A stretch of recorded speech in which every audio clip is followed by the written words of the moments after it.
that are coming down the pipe.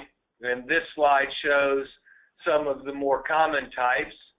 The Business Software Alliance is a trade group comprised of many of the leading publishers, including Microsoft, Adobe, and Autodesk, that offers reward money to disgruntled employees and former employees to make anonymous tips in exchange for cash to be collected as a result of the enforcement activity. The SIIA is a group that was founded in the early 90s, was originally one that Microsoft was a member of, and in the 90s they initiated the self-audit process that both the BSA and the SIIA use today. And it was only after some period of time that Microsoft decided that the SIIA was not catering to its unique requirements, that it aligned and was instrumental in creating the Business Software Alliance. Both groups are trade groups comprised of many members. There are members, there are companies such as Adobe that are members of both groups. The most significant, I think, omission from the SIIA's membership is Microsoft. And we do see clients that will at times have multiple agency trade group audits of this type going on, and sometimes we see a BSA audit followed by an SIIA audit and vice versa. Years ago, Microsoft was feeling some of the pressure regarding pushback in the community on software audits, and it decided that it was going to disband at that time its software audit programs that were internal in favor of what it referred to at that time as the creation of a software asset management ecosystem that it was going to support to train and certify providers to offer software asset management services to its customers, and to develop a program whereby Microsoft would pay consultants to come in and help, in parentheses, customers manage their licenses. I say in parentheses because I've been quoted as writing an article years ago when this first came out that was titled Microsoft SAM, an audit by another name. And we generally today encourage our clients to opt out of SAM engagements. One of the things that Microsoft doesn't readily make available to its customers is the fact that the SAM engagement is an optional engagement, and therefore when our clients are approached by Microsoft or its third-party consultants to participate in a SAM engagement, we politely decline on behalf of our clients, letting them know that we are helping the client with its software licensing, and that since we're carrying staff members, including me and others that work on Microsoft licensing engagements that have certifications for the software asset management practitioner testing that Microsoft offered, that we are generally very successful in getting our clients opted out of SAM engagements. And if you're approached in a SAM engagement, I strongly urge you to consider the ramifications of participating versus opting out.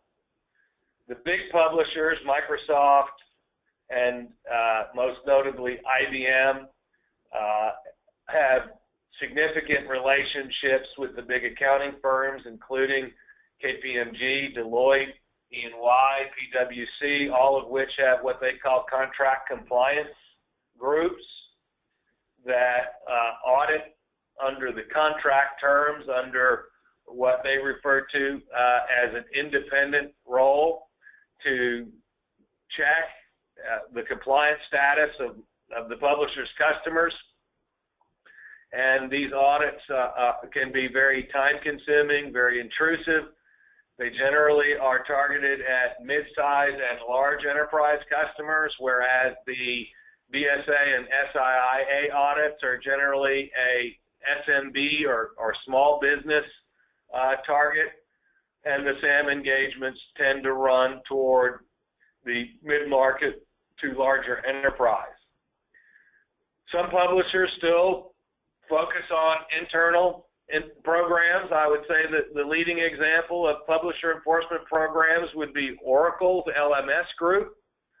And, you know, in lieu of going out to third parties to do the audit work, companies like Oracle and others that have internal publisher enforcement programs are not relying on third parties in every instance to conduct audits. Most recently, as I told you, that, you know, new flavors are emerging. We now see Microsoft doing internal non-accountant audits in connection with service provider license agreements. So for those of you who are not familiar with the SPLA or service provider license agreement, that's an agreement model for hosting and cloud, which, as you can imagine, is a quite growing area. And so our clients that are in the IT services businesses, managed services, cloud services businesses are frequently audited by Microsoft in connection with their resale of or hosting of Microsoft products. And traditionally that has been exclusively through KPMG, Deloitte, and other of the accounting firms. But recently we're seeing internal initiated publisher enforcement programs around SPLA cases.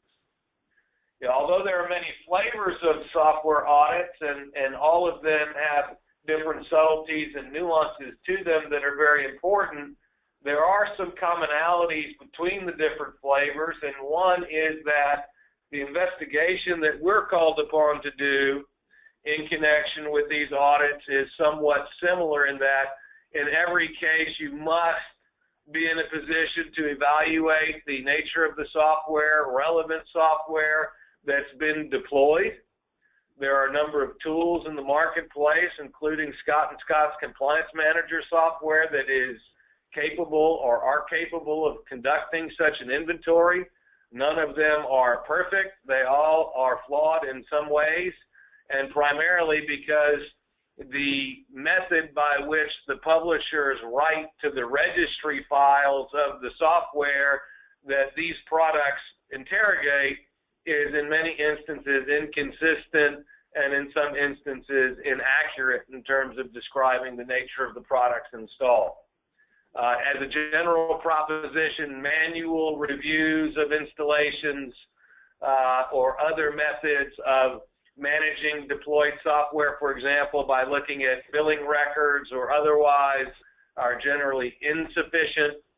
And so some sort of automated tool would constitute best practices when it comes to the inventory of deployed software, which is a critical component in looking at any audit situation. The second part is understanding the entitlements of the target. You know, what exactly do we have in terms of proof of purchase documentation? And over the years, I've spoken to literally hundreds of business owners and IT executives in calls that generally start with, "Hey, Rob, we've got a problem. We've been audited by fill in the blank. And while we're not generally that concerned because we think we've purchased everything that we have deployed, we do want to consult with you because we're not exactly sure what we're getting into." One of the things that I have to explain to those callers is that it's not so much what you bought, it's what we can prove that you bought. And depending on the flavor of the audit, different types of documentation will be acceptable. And in other situations, things that you would expect to be fully acceptable and indicative of ownership, and in fact, for the lawyers that are on the call, things that would be perfectly admissible in court as evidence of ownership are routinely rejected by auditors as proof. Some examples would include a certificate of authenticity. I can't think of anything that sounds more official than that, but if you tried to provide a certificate of authenticity to show ownership of a Microsoft operating system in connection with an audit conducted by Microsoft or on its behalf, you would not get credit for that.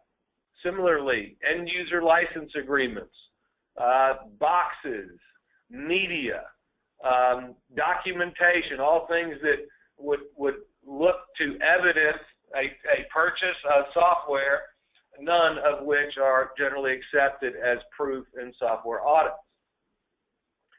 And I would tell you that particularly in the agency audits, BSA, SIIA, documentation is the biggest challenge.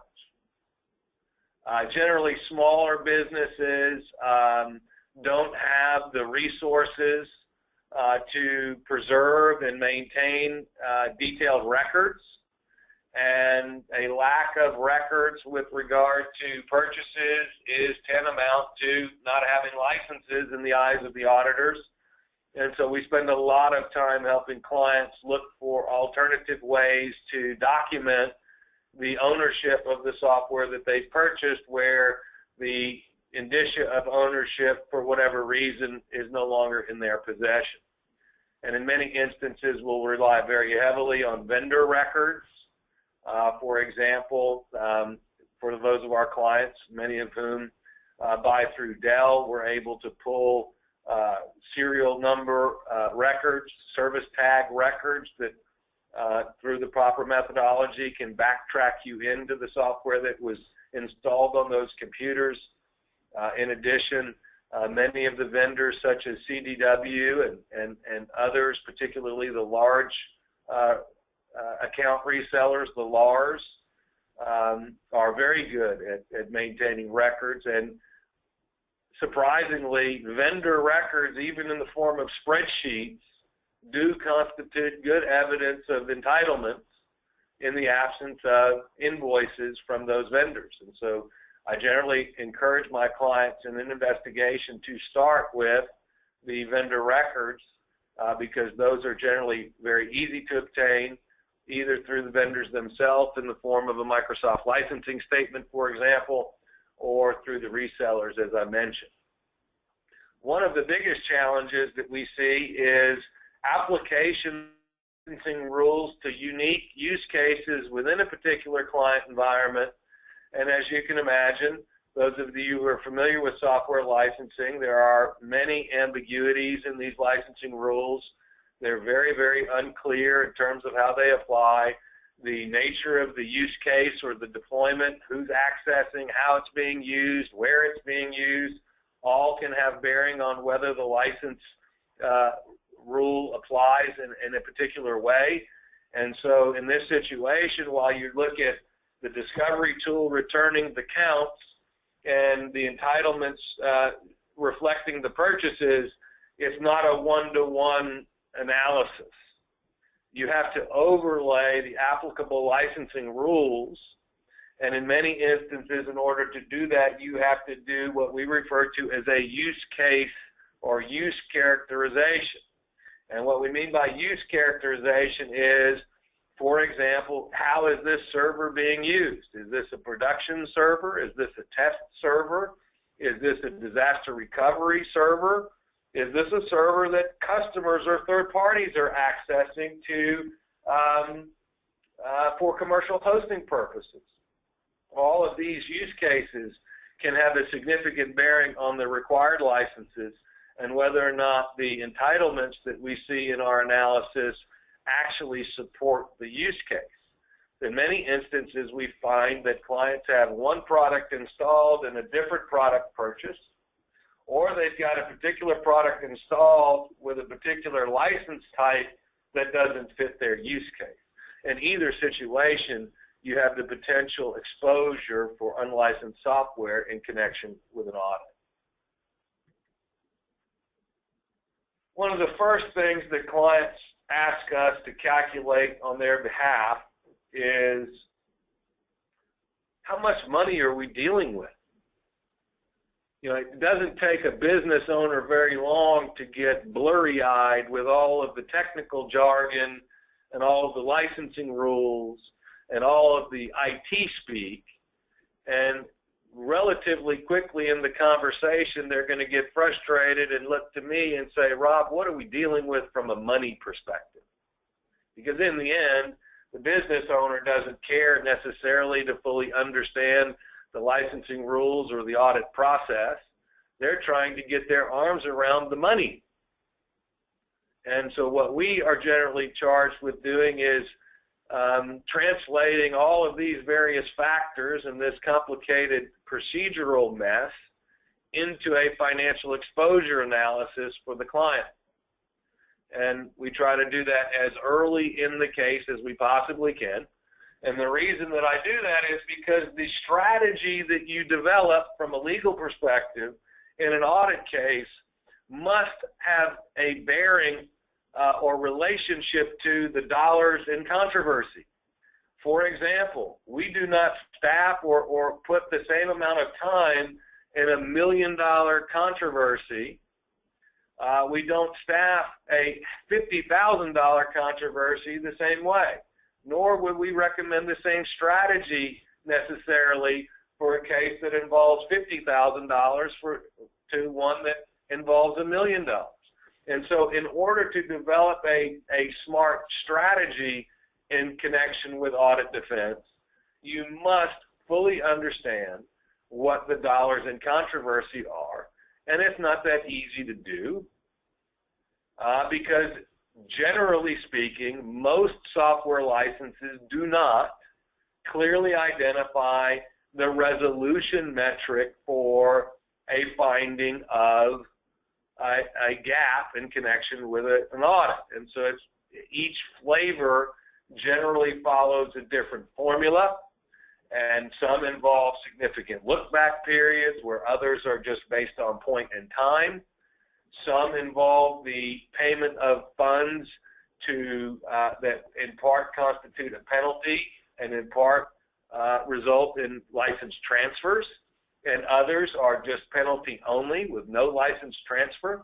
So, for example, in an SIIA or BSA audit, the funds that are paid to settle those cases do not involve any software licenses to be acquired. The contracts and settlement agreements in those cases specify that the target will either buy or uninstall any software that was found to be unlicensed in connection with the audit, whereas the third-party audits, the publisher audits, generally involve the transfer of software licenses in connection with the settlement. As a general proposition, if someone is calling me and saying, you know, Rob, and they invariably do in the first call, typically within the first 30 minutes, they want me to tell them how much their case is worth.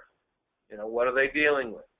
And as a general proposition, if you think in terms of 2 to 3 times the MSRP value of a product, that's a good target. Now notice, we're talking about MSRP, not street price.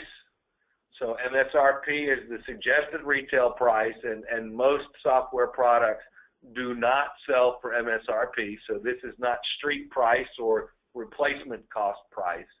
This is MSRP price, and 2 or 3 times is a good target. I tell my clients that are involved in agency audit cases that the agencies will generally demand 3 times the unbundled MSRP.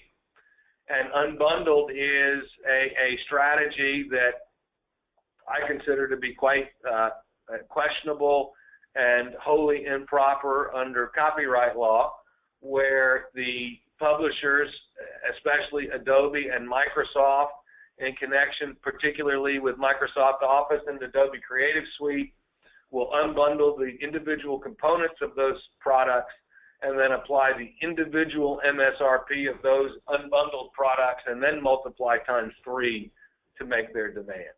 So you can see that the formula that is going to be used in a particular case may vary from flavor to flavor, but as a general proposition, 2 to 3 times MSRP, it will get you somewhere in the neighborhood. I often get questions about the difference between the publisher's settlement demand or proposal in connection with a dispute and what the result would be under applicable law. And when we're talking about software cases, almost exclusively the applicable law is going to be federal copyright law. And while almost every software deployment is supported by a software license agreement that would implicate state contract law, the license grant that's afforded by the license grant that's created by the state contract law defines the outer parameters to which the licensee may use the software, and beyond that is where the copyright infringement lies. Publishers choose copyright cases over contract cases because copyright law is much more favorable in a number of respects than contract law. The first is that the copyright plaintiff may elect the method of damages that they want to pursue all the way up till the time of trial. So they can pursue a case all the way through discovery and not have to make an election on how they want to ask the court to calculate damages until just before trial. Now, there's two methods of calculating damages in a copyright case. One is statutory damages. This would include damages that could be recovered on a per work, not per installation basis, and they range from $750 to $30,000 as a general proposition, unless the plaintiff can show willfulness in connection with the violation, in which case, in the court's discretion, they could award statutory damages up to $150,000 per work, not per installation. So, if you have a case where you have 1,000 installations of Microsoft Office that are in question for being unlicensed, or the subject matter of the plaintiff's claim, the plaintiff would never choose statutory damages, because absent willfulness, the total damages that they could get for those 1,000 installations is $30,000, because it's a per work approach in connection with statutory damages. In that case, the copyright plaintiff, it would be Microsoft, would choose lost profits as the method for calculating damages. The difference between the lost profits and the statutory damages is that, as it implies, in that scenario, Microsoft would be entitled to recover the lost profits that they would have made had the customer bought the 1,000 instances of Microsoft Office. So instead of being limited to $30,000 under statutory damages, their lost profits in that case could be well in excess of $300,000. Because in a lost profit case, unlike a statutory damages case, the method of counting is on a per installation or per deployment basis, as opposed to a per product basis. In the alternative, if you had a case where you had a lot of products infringed, but very few counts of products, then statutory damages would be ideal. So, for example, if you had 10 installations of different products, and there was one violation of each product, then you might see a plaintiff choose statutory damages over lost profit, because the individual damages for each product could add up to significantly more money than the lost profit calculation. We recently litigated a case on behalf of a fifth-generation garment manufacturer in Manhattan against Adobe. The issue in that case centered around the Adobe Creative Suite, and the question arose as to what the appropriate measure of damages would be for the software that the client was found to have unlicensed in connection with its business, which it went out and bought prior to the time of the case being filed. And so at the time of the trial, there was no issue of present noncompliance at the time of the filing. There was no issue of present noncompliance, and the only issue was what was the appropriate amount, if any, that the defendant should pay to the plaintiff, in that case Adobe, for the fact that they were previously unlicensed for the Adobe Creative Suite. My client had offered to settle for an amount that was roughly equal to the bundled price of the software with no multiple. And Adobe was demanding 3 times the unbundled price of the software. Thus, the issue of how to treat compilations was squarely presented to the court. We persuaded the court to take summary judgment hearing on that issue relatively early in the case and before the discovery proceeded too far. And we briefed the issue, and our argument was that under 504 of the Copyright Act, the law clearly says that a compilation shall be treated as one work for purposes of calculating damages, and that the Adobe Creative Suite was clearly a compilation. In fact, in that case, it really wasn't heavily disputed as to whether or not it was a compilation.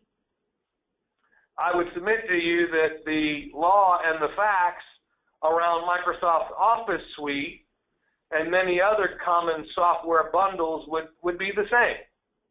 That the unbundling of the Office Suite and the Creative Suite are wholly unfounded.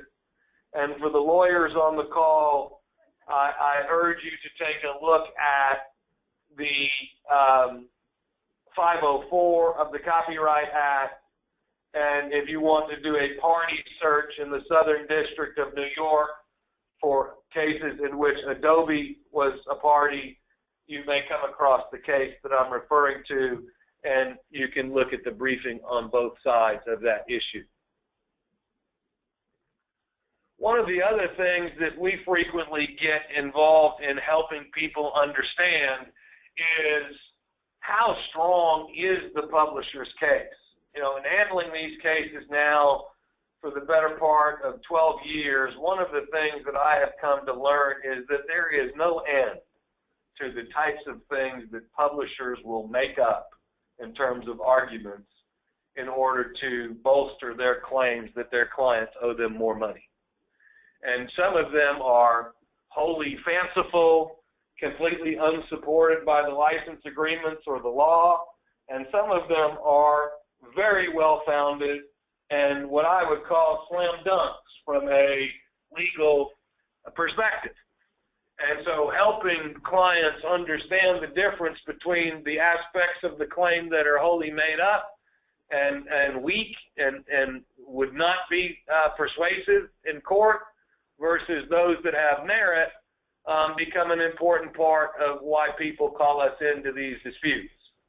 Because they're looking at it, they don't really have the frame of reference to fully evaluate the claims other than to know that they are in many instances trumped up, which is an interesting term that I've been using for a long time that has new relevance today, and between those that do have merit. They also don't really fully appreciate, to the extent that the claims do have merit, what the appropriate financial remedy should be for any non-licensed use. And the publishers take liberties in both areas, both in terms of their claims of liability or violations of licensing terms, and also what the financial implications of those violations should be. And I will tell you that based on the cases where I've been in court with Microsoft and other publishers, it's pretty clear to me that the courts generally look at it and say, what would you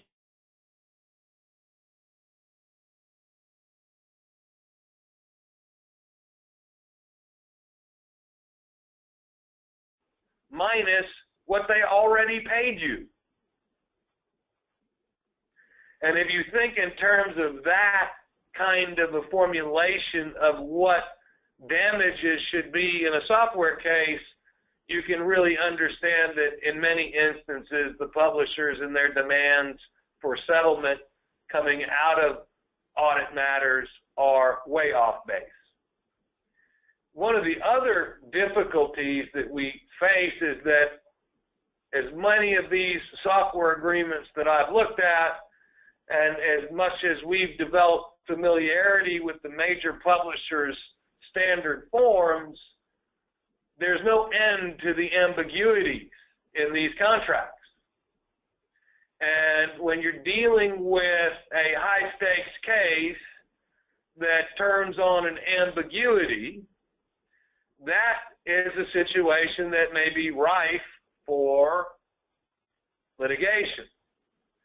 I'm working on a case right now where the interpretation of a single sentence and what it means is susceptible to more than one meaning, and both sides could come up with a reasonable argument to support their position, and the difference in money is over $20 million. And this is not an uncommon situation, primarily because the nature of software licensing and the ability to use English language to capture all of the subtleties of software licensing is a challenge. And so I just think that ambiguity is a problem. My first-year law professor at Hofstra Law School in my contract class used to say that ambiguity is your friend. And I'm not so sure that that is true in the context of software license agreements when you're thinking about the licensee. And the reason for that has to do with how the burden shifts in software license disputes involving copyright law. In a copyright case, the plaintiff has the burden to come forward to show that they have a copyright in the software, which they almost always do when you're dealing with the major publishers, and that there has been copying, which is very easy to prove, right? You installed one, you copied. They don't have to prove that there's been copying in excess of the license grant, for example, which would be a much different scenario. All they have to prove is a copyright and copying, and then the burden shifts to the defendant to prove a license.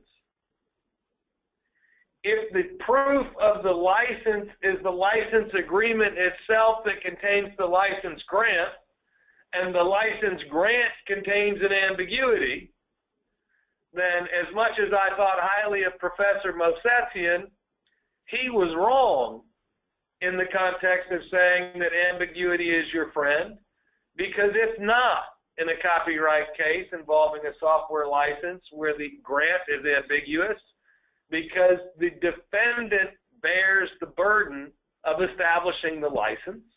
And if the license is ambiguous, it must go to court to establish that the ambiguity is in its favor. And in many instances, things like construction against the drafter provisions will not be present in software license agreements. And therefore, it's not so great when your license agreement is ambiguous. In many instances, we get retained many months and sometimes years after a licensing dispute has been brewing. In these situations, the publisher may have already threatened to terminate the client's license agreement, or may have escalated the matter to their outside law firm that is threatening litigation or posturing in a way that makes the client feel as though litigation is a possibility. So one of the strategies that we've developed over the years in that situation is to file a declaratory judgment action. A declaratory judgment action is a type of case that we typically bring in federal court, where we explain to the court that a dispute has arisen with regard to the licensing agreement, that the publisher is threatening termination, or there's a concern or a dispute over the ongoing right to use the software. And while we're not suing for damages against the publisher, we are bringing a lawsuit in federal court that certainly will get the publisher's attention. In the past, some of my more aggressive clients have bundled antitrust claims against monopolistic publishers with declaratory judgment filings, and as you can imagine, such claims get even increased stakeholder engagement with publishers when those types of claims are filed. Many software cases are amenable to resolution out of court, but there are a small percentage that are meet the criteria for litigation. And in those situations, particularly where you're facing a termination of software products for which you have a high switching cost and an ongoing need to use the software, a declaratory judgment coupled with an injunction that requires the plaintiff to refrain from seeking to terminate the licenses pending hearing and determination of the dispute can significantly shift the balance of power in terms of the negotiations and significantly mitigate the risk contractually and from a copyright infringement perspective in a way that favors the target of the audit. And so we've used these. I don't want to say we use them every day, but it's something that we frequently will counsel our clients on as an option in those cases that we see that are not going down a traditional settlement path or meet the other criteria that we generally see that would be indicative of a case that might be heading to court. One of the other things that we see in cases is a breakdown in trust and communication between the publisher and the client before we get involved. And I have seen cases where litigation could have easily been avoided if the dispute was managed properly at the outset. And one of the things that we generally will help clients with is understanding what are the appropriate things that we should be sharing and under what circumstances should we be sharing them, and what are things that we shouldn't be sharing. But information flow and communication breakdown are generally indicators of escalation, and escalation toward litigation is usually a negative development in a software dispute, particularly for a larger client that has an ongoing relationship with the publisher.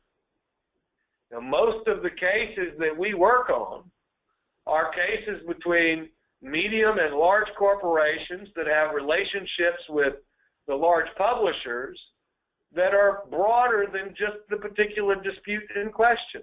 They're going to have to deal with each other for years to come. So scorched earth, Rambo-style lawyering should be a last resort in those situations. We're trying to reach a settlement out of court that achieves the client's business objectives in the way that's most favorable, that comes away from the dispute with improved licensing terms and clarity around whatever caused the dispute. But we're trying to, in many instances, restore a broken relationship, and trust and improved communication are, in my experience, two keys that I like to bring to the table when I get brought into a situation that has been either mismanaged or for a breakdown in trust and communication has broken down and become unproductive. In almost every case of any magnitude, you have to be thinking about a software audit dispute on two parallel tracks. Anytime you receive a letter from a law firm alleging copyright infringement and threatening statutory penalties up to $150,000 for willful violations, you have to treat that as a legal matter. This is not just an IT problem. Now we're dealing with lawyers. We've got risk to the organization, and internal and external legal counsel should be engaged at the outset of an audit. There should be clear policies and procedures in place within the organization as to how audit letters are to be responded to, who is to be notified when they come in, and who is to be consulted with before information is to be shared of any kind.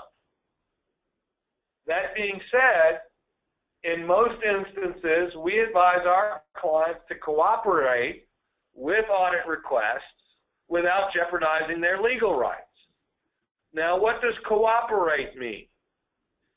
For those of you who are familiar with the recent case of Mars versus Oracle, the issue of what constitutes reasonable cooperation in connection with an audit was the source of that litigation. In that case, Oracle demanded that Mars run a proprietary script developed by Oracle, where the output of that script was not subject to interpretation by Mars's IT executives. And to hear Oracle describe it, they were going to send it overseas to a small group within their organization that exclusively had the ability to interpret the output. Mars, pointing to the reasonable cooperation language in the audit agreement, indicated that reasonable cooperation does not include the running of any third-party or proprietary auditing tool. And that was the dispute in the Mars versus Oracle case. And if you're interested in issues around third-party or proprietary auditing tools and whether they're required to be run, or interested in what constitutes reasonable cooperation, I suggest you Google Mars versus Oracle and see what information you can glean from that. I will tell you that for the most part, my position is that third-party tools, proprietary tools, except in limited instances, are not required for reasonable cooperation. And as long as the client can answer the question, we're going to use this tool and it will provide the same data, there should not be a requirement that a particular tool be run in connection with an audit. Some notable examples, exceptions to that would be in IBM cases involving the ILMT tool, where that tool is being required as a condition of using virtualization in the context of subcapacity licensing. I don't think that that's one that should be excluded. Again, that's a separate issue from reasonable cooperation in an audit. And in some instances, our clients that are approached by Oracle will choose to run the Oracle scripts under certain conditions. We have others that have refused to run the Oracle scripts in a similar way that Mars did in the case that I mentioned. One of the things that I've learned over the years is there is a right approach to settling every software dispute. In the end, even when they go to court, they get settled before trial in almost every instance. So sooner or later, the parties are going to have to share information and sit down and resolve the dispute. Litigation is necessary in very rare cases. I would say in the 500 cases that I've worked on over the last 12 years, 1 or 2% of those cases have gone to litigation. And I think in your organization, you will see that handled properly, software disputes, particularly audit requests from major publishers, are not matters that require litigation.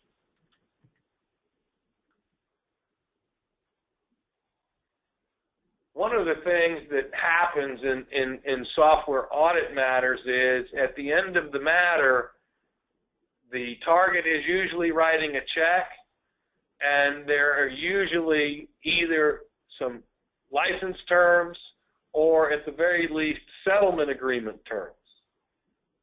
And we find that unrepresented or underrepresented clients make a lot of mistakes at this stage in the matter. One of the things that I like to include is whatever that license grant issue was, whatever it was that caused the dispute,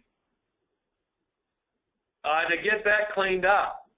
Let's get a fresh set of paper in terms of a license agreement that is going to properly reflect our use cases going forward, so that when we settle this dispute, we know going forward that we have the right license agreement, and that at least on that one day of the settlement, we're in full compliance with the agreements.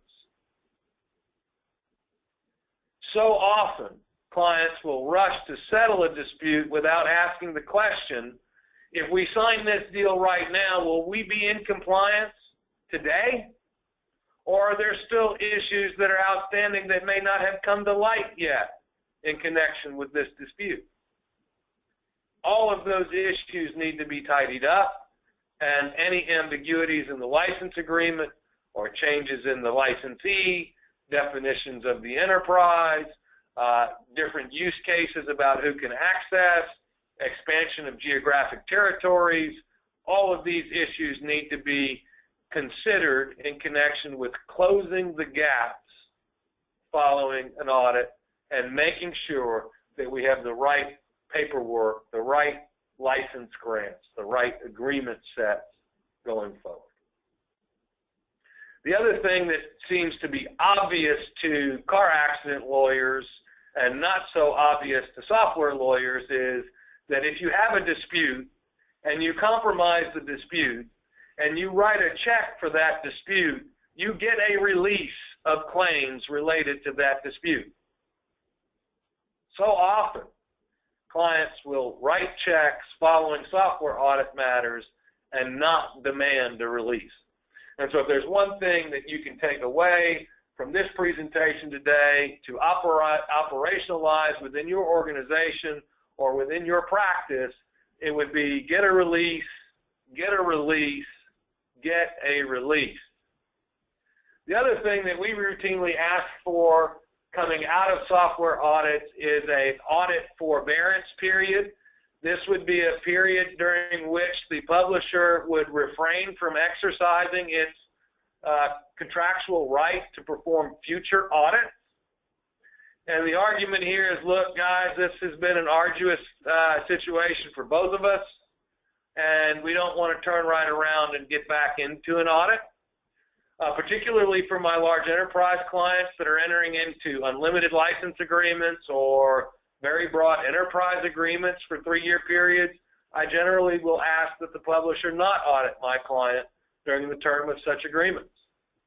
Audit forbearance periods can be great, particularly if you can't get a release to cover all of your concerns regarding liability, the forbearance period becomes a period during which you can clean up your act. I'm working on a case right now where we settled a matter in 2014, and we had a forbearance period for 2 years ending at the end of this year. And during that 2-year period, my client has been diligently implementing policies and procedures, engaging third parties for reviews, deploying new tools, building teams, adding resources, all of which for a large company takes time. And so the ability to operate those initiatives under the security of a forbearance period that has the definitive deadline after which you become exposed for audit allows the organization and its advisors, such as us, to develop a game plan for using the forbearance period in a way to protect the company when the forbearance period is over, to put the client in a position to defend an audit at the conclusion of the forbearance period and not have to be concerned that in the middle of an initiative of this magnitude that an audit will come and upset the process. So we talked about some of these cases. I want to talk to you about them. We were counsel in all of these cases except for the Mars case. ACS versus CINCOM was a declaratory judgment action in which we brought a case on behalf of ACS and several of its customers after CINCOM alleged that Xerox's acquisition of ACS voided the outsourcing agreement that ACS had with CINCOM. That case was filed in the Northern District of Texas. Xerox versus Aptian, very similar declaratory judgment type situation, also filed in state court in Dallas. Mars versus Oracle is the case that I talked to you about, where Mars sued Oracle on the question of whether or not reasonable cooperation was required, the deployment of the Oracle scripts. And Adobe versus Levy Group is the case that I described to you, wherein we represented the Levy Group in connection with a dispute over the proper calculation of damages for the Adobe Creative Suite and whether or not the Creative Suite was a compilation under 504 of the Copyright Act. We have a few minutes left for questions. We invite you to post your questions on the question bar. If we're not able to get to your questions during the term of the presentation, then we will reach those questions via email to the extent that we can. And I'm going to invite Marcus back in to provide a CLE number and a brief closing statement. While he's doing that, I will review the questions and endeavor to answer as many as I can with the remaining time that we have.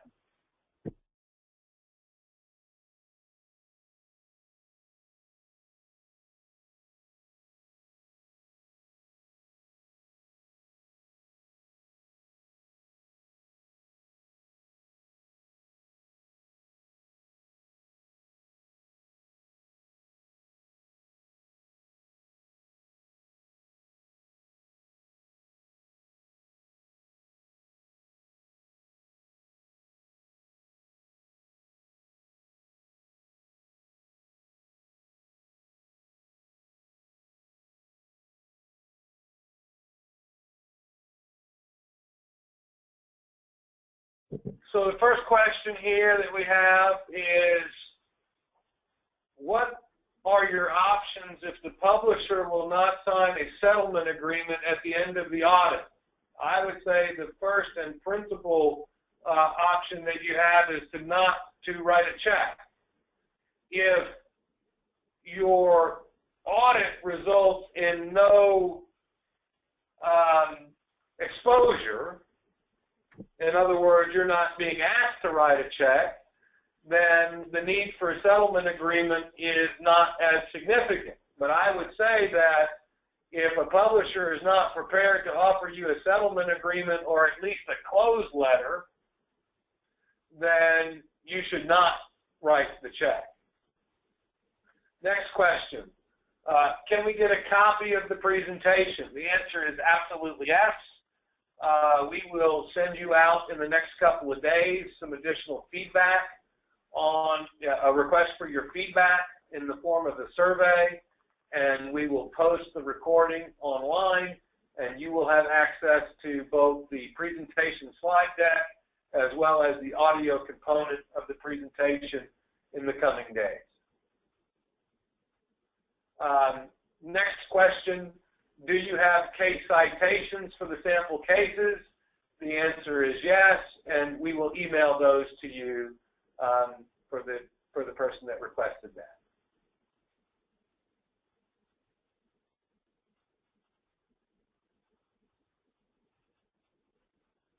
The next question, does Mars versus Oracle call into question the use of publisher scripts or tools for entitlement verification? The answer is no. The Mars case involved the use of scripts to determine the deployment and configuration status of the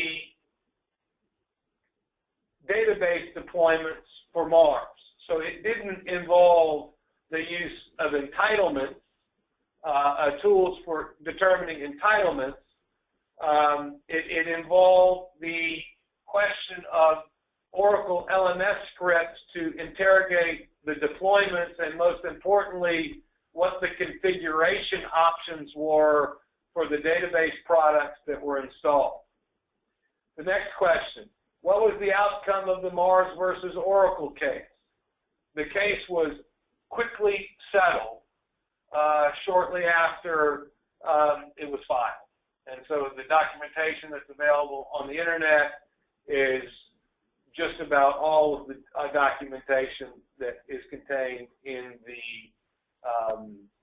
the docket sheet. Out of the big four, who is the worst one from a settlement standpoint? I'm assuming by big four, I'm not sure exactly who the big four are, but if you're talking about publishers, I would say that Oracle and IBM are very tough negotiators, very creative in their demands for money, very aggressive in their approach in terms of willingness to terminate licenses. And I would say Microsoft is, of the larger publishers, less eager to run out and threaten termination, less likely to engage counsel in escalate to a legal dispute than, for example, IBM or Oracle.